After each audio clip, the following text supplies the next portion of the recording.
Sunday service shattered by bullets. A gunman stormed into a Sikh temple. The rampage in Wisconsin forced terrified temple members to hide in closets. They desperately sent text messages for help. A gunman killed 6 people before he was killed. Tonight, it's labeled an act of domestic terrorism, and the FBI has moved in. Tonight, that investigation turns from the temple to a duplex in Oak Creek, Wisconsin, a suburb of Milwaukee.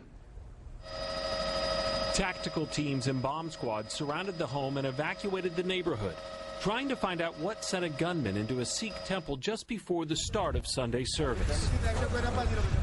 An hour before worship, gunfire started in the parking lot. Heavily armed police officers responded, initially looking for multiple shooters.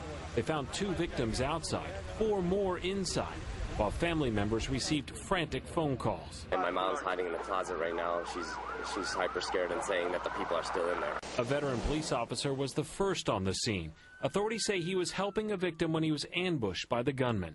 Multiple rounds were exchanged. The officer was shot multiple times. A second officer shot and killed the suspect and said he was the only threat. Investigators say that suspect had a 9/11 tattoo, so the crime is being treated as domestic terrorism. At the North Texas Sikh temple in Garland, the temple president called the Wisconsin shooting a sad and disappointing case of mistaken identity. Some people thinking we are Muslim.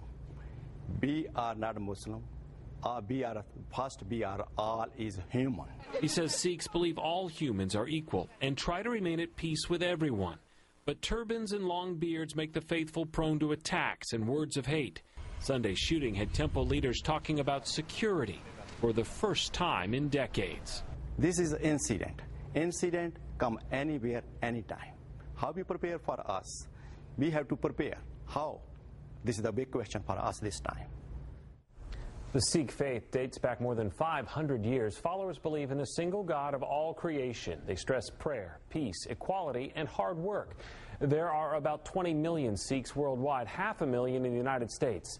Sikhs do not cut their hair or shave their beards. Men often wear turbans. Sikh rights groups say that's what causes them to be mistaken for Muslims. Tonight, we don't yet know a motive or any idea what the suspect was thinking, but police are calling this an act of domestic terrorism. Former U.S. Attorney for the Northern District of Texas, Richard Roper, joins me now from Fort Worth. Thanks for being here. We want to mention that tattoos on the suspect's body led authorities to classify this case as an act of terror.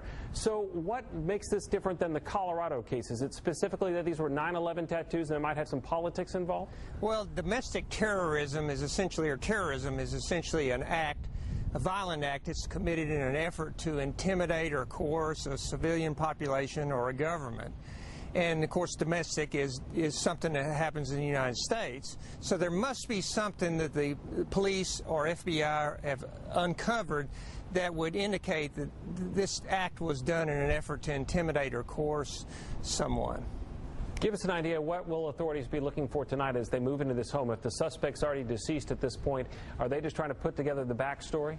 Well, first they're going to try to find out whether any other participants, any conspirators that helped him.